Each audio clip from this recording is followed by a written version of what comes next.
you have become Scrooge. You No. honestly have. Yes, yes, you have. You wait till you hear yourself actually going off on that, then getting so animated with it. It's made you so angry. You wait till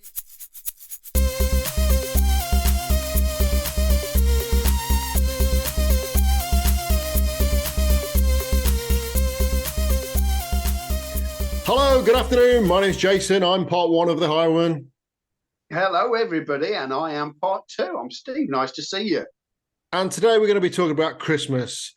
Do we still think it's relevant, or do we think it's fat and over bloated? Can I just say, Steve put his Christmas tree up in November. That's unforgivable. It was the last day in November, but yes, indeed, yes. It's still November. Can I just say that was due to work commitments? I wouldn't have had a chance to do it otherwise. Or to be more correct, Pam wouldn't have had a chance to do it. That's exactly what we're like. I'll let my wife do it as well. I haven't got the artistic bent, if you like. Yeah, I'd have nothing around the back, and she's insisting on putting stuff around the back, and I'm like, well, what's the point? No one can see it. It's against the wall. Oh no, it has to be around the back. Yeah, but anyway, we're digressing. So Christmas. So I mean, I like Christmas. You know, I like Christmas Day, and I like Boxing Day. Time with the family, time at home, time off work. Love it. Absolutely love it. But I hate the fact that in August, you're going around the supermarket and all of a sudden you start to see Christmas stuff. And then people are starting putting the Christmas trees up in November. No. You know, terrible. I hate all that. You leave it in December. Bar humbug, that's what I say. I'm with you. I love Christmas. I do love Christmas, and I still love its oranges. Its origins are still sort of deeply rooted, and I love that. You know, and the whole nativity thing and everything that goes with it, and the traditions. I love traditions at Christmas. I enjoy all that. So when's the last time you went? When's the last time you went to church for Christmas? Then talk about traditions. Probably on the island. On the island. Oh, okay. Oh, I'll let you off then. I'll let you off. Yeah. No, we did. We used to go. We used to go up there. In fact, I've got to tell you about this because it was phenomenal. It was there was up there they call kirks, and there is a kirk on the island, but there's also another one which is a chapel, and the chapel is inside these people's home, and they're the most lovely people. Jean, bless her. I don't know how old she is, but she looks 90. She probably is 90 in all fairness. And they do this wonderful thing, carols around the crib and stuff like that. And quite a lot of the island would go there. It was part of the thing, you know. And it was, it was all lovely and good fun. So, yeah, I'm kind of into all that kind of stuff. And I love Christmas. Who doesn't love Christmas? The thing is, I like, okay, going back to when I used to own part of a big transport company. It was quite a big transport company. And from September to December, we would be absolutely manic, flat out, working stupid hours, all, you know, for 3 months up until Christmas when you stop dead. And then it's for what? For this 1 or 2 days that you spend time with your family and the whole thing. And then I'd have Christmas parties, you know, I'd have the worst Christmas party. We were part of like networks and stuff. And there was other Christmas parties that I had to go to and mix with people that I didn't really know, didn't necessarily want to mix with them. And it just went on and on and on and on. And then I go down the supermarket and I see people with like 2 or 3 trolleys of food and booze stacked pie high just to have these 2 days of Christmas. And people are, I mean, again, when we grew up, like in the 70s and in the 80s, people didn't have the disposable incomes like they did. Like when I was a kid, you had clothes at Christmas and on your birthday, and maybe when you started a new school, you might have like new school uniform and stuff like that. Other than that, your parents never bought you stuff in that. You know, you never had presents and toys and stuff like that any other time. So Christmas was the one time, and your birthday was the one time when you actually got stuff for you. Whereas nowadays, people buy stuff all year round. You know, if you want something, I mean, in the break between the takes there, Steve's just gone to the door and got a parcel from Amazon. You know, if you want something, you go on Amazon, you get it next day. Whereas when we were kids, you wanted something, you waited months and months and months till Yeah. Christmas or your birthday. And I'm sure my mum and dad did the same. If they wanted something, they wouldn't just go out and buy themselves stuff. But now we're in this era of you know, you get anything when you want. People have got disposable incomes. It's not the same. Then people spend too much money on at Christmas. And the other thing is the pressure of buying a present. Like, you know, when would you ever go out and buy yourself a gift set with a blinking shower gel and a deodorant in it? You just wouldn't, would you? You would never go, No. oh, put that on the shopping list. I need one of them. I mean, my brothers and sisters, years ago, I suggested that we don't buy each other presents anymore because we used to always buy each other presents. And my sisters would say to me, you know, I don't feel right not giving you anything. So they would give a box of chocolates, like the old Quality Streets or something like that. Okay. Yeah. A token gift. A token gift. So last year, right, I've got 2 brothers and 2 sisters. I got 4 boxes of these Quality Streets and Roses or whatever they were. And I bought bottles of gin for everybody. But normally I would buy the same thing. So we're basically, I'm buying 4 boxes of chocolates and getting 4 boxes of chocolates back. 4 boxes of chocolates that I never would go out and buy. I look at them and think, oh my God, I'm going to take, you know, and you end up like just shoving them in your mouth because they're there, don't you? You know, because you want to get fat over Christmas. And I'm just thinking, what a complete waste of money. And this year I've said to them, do you know what? We're cutting back on Christmas. Don't buy me anything. I'm not going to buy you anything. It's just a waste of money. And that gets me that people waste money. You know, how many times you get presents at Christmas from people and you look at it and you think, really? Another pair of slippers? I can't wait. I can't wait for you to play this back. I can't wait. You have become Scrooge. No. You honestly have. Yes, you have. You wait till you hear yourself actually going off on that then. Getting so animated with it. It's made you so angry.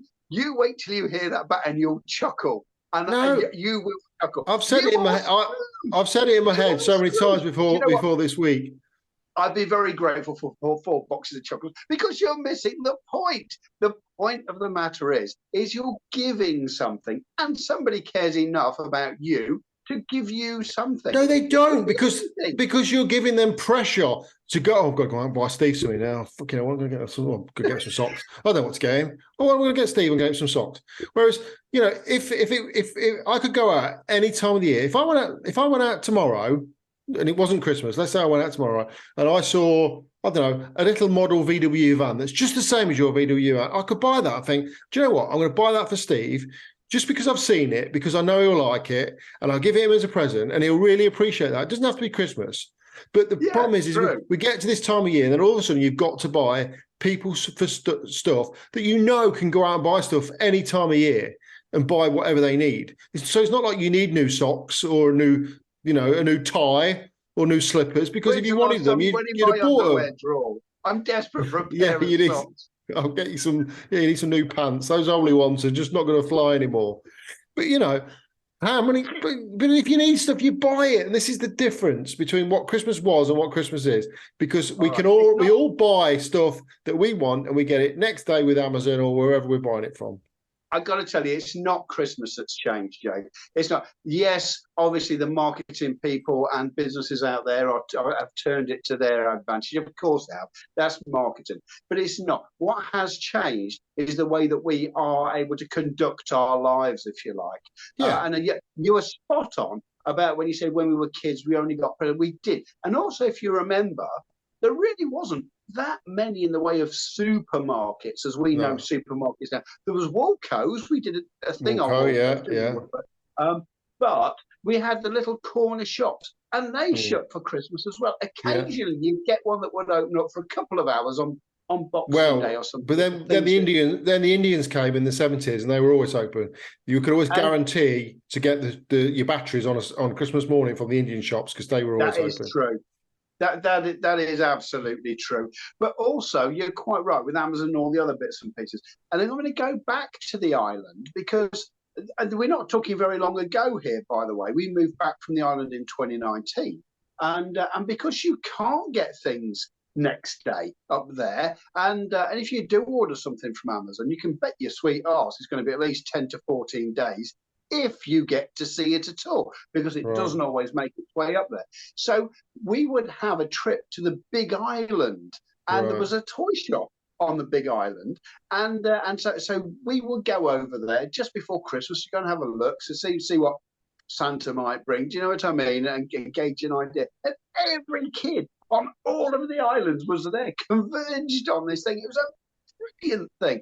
So it's not so much, that made me realise, it's not so much Christmas that's lost its way. It's just that the way that we expect Do we our have lives to run everything? now. Yeah, we have everything. We take. I mean, we do have everything. We but do. my mother-in-law, she's a pensioner. She's on her own. Husband died a few years ago, and she'll always buy us. And I say to save your money, because she doesn't know what I like, and she doesn't know what, you know.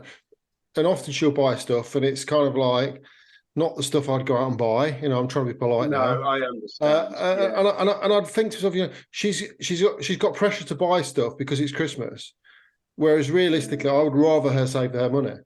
And even my own kids this year have come to me. My two daughters have said, look, I've got three daughters, but two of the daughters came to me and said, look, we want to do Secret Santa this year. Do you know what Secret Santa is? Yeah.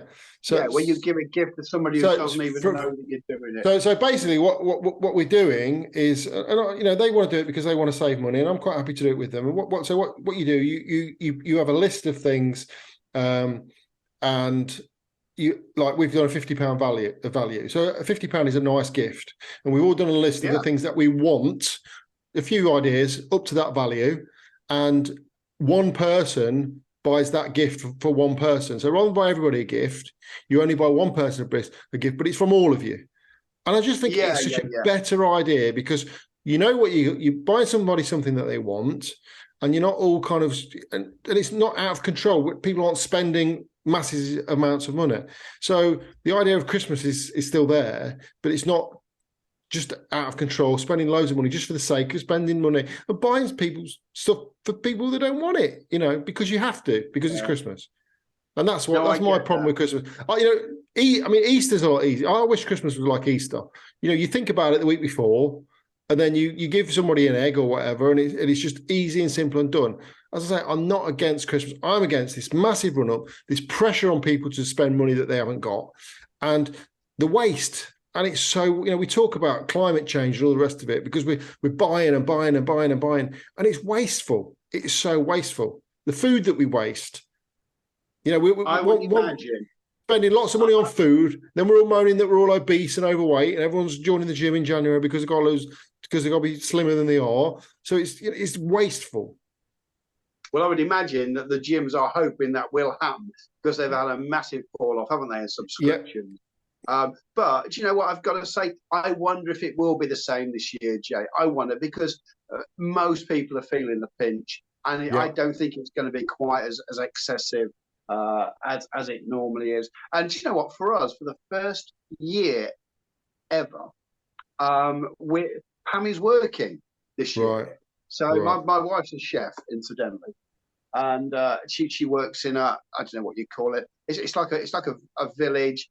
So a nursing / care village sort of thing, and there's all different people with different needs and wants in there. So, but anyway, she's a chef there, the chef there. No, sorry, there are several chefs. It doesn't matter. But anyway, so we're going there. Charlie and I are going there for our Christmas dinner. That'd be quite nice. That'd be quite nice. Well, I'm quite looking forward to it in a way because. Obviously, you know, it's. I don't think we're actually going to be sitting with the residents as such, but there is a little bistro, because it is like a little village, really. But there is a bistro, and we're going to go there. And my mother's coming with us as well. So very nice, because she didn't want to cook on her own, so that should be quite. Well, different. This year that's something different. This year, my daughter's actually invited us for Christmas dinner to hers, which will be the first year. So this will be the first year that Sarah's not cooking, and we're actually going to go out Christmas Eve for a few drinks, which is again the first year we've done in 20 28 years because we've always had the kids at home and stuff. So we're going to go out for Christmas Eve for a few drinks in the village. They've just refurbished a pub that's near us, which has just been redone out, which looks beautiful. So we're going to go there for a few drinks. Then Christmas Day will be at my daughter's. Boxing Day is at my sister's. So a very different Christmas for us because a lot less work. And obviously, and we're not spending as much money now because we're doing the Secret Santa. I've knocked a lot of my family on the head now. Yeah. And so it will probably be more, and because my work's a lot different now, it'll probably be more like the Christmas that I would wish for, as opposed to the big hoo-ha that there often is. So I'm happy with that. But I just wish people wouldn't be afraid to say, you know what, we're not spending as much, we're cutting back, and we're not going to fall into the consumer trap that businesses will want you to fall into by just spending all your money all the time. And by the way, everybody, for those eagle-eyed viewers who are out there watching, you will notice that Jason hasn't got any of his decorations up yet. That's because he's saved all the newspapers throughout the year, and he'll be making his paper chains on Christmas Eve to I will indeed. His house with. Can I just say, it was my wife's birthday yesterday, so we don't even think about Christmas for at least a week after her birthday because she's got to have her cards up for a week. It's only fair. So I may actually get the Christmas lights up on the garage and on the front of the house tomorrow. So I'm not working tomorrow. Yes, but the tree may go up next Saturday, but there will be nothing in here. So you go steady. Yes. Nobody wants you to think that you're having a good time. We're quite minimalist on our Christmas decorations, but I think that's more my wife than me. Can I also just say, I'm just gonna shoot your argument down a little tiny bit here. It's Charlotte's birthday on the 11th of December. Right. Now, when she was growing up, she never used to want the decorations up, and I guess it's for that reason. Yes. Until her birthday had been and gone, which kind of like that's cool. You know what I mean? I kind of get that. But now, for the last few years, no, she's wanted them up earlier, and so yeah. So she feels now her birthday. Once the trees go up, she knows it's close to her birthday as well. I see. Okay, that's fair enough. I know some people have put their decorations, the trees being 1st of November. And I know somebody who's got real young children, like I think 2 or 3 year old, and I think that's teasing them almost. It's painful for them. Ridiculous. Yeah, but there you go. Ridiculous. So Christmas, I say, don't be afraid to bring it back and rein it in. Don't follow the trend. Don't try and give your children everything they want because they shouldn't have everything they want. It's not good for them. No, I agree with that. But then I want everything I want, so feel free to shower me with gifts. Yeah, Steve, we put the link up to Steve's Amazon wish list. Anyone who wants to buy him a present off the wish list can. Summer's wish list. He's on Summer's wish list, yeah. Okay, Merry Christmas, everybody. We are the Highwaymen. Thank you for watching. We'll see you next time. Have a great Christmas, everybody. Cheers for now. Bye.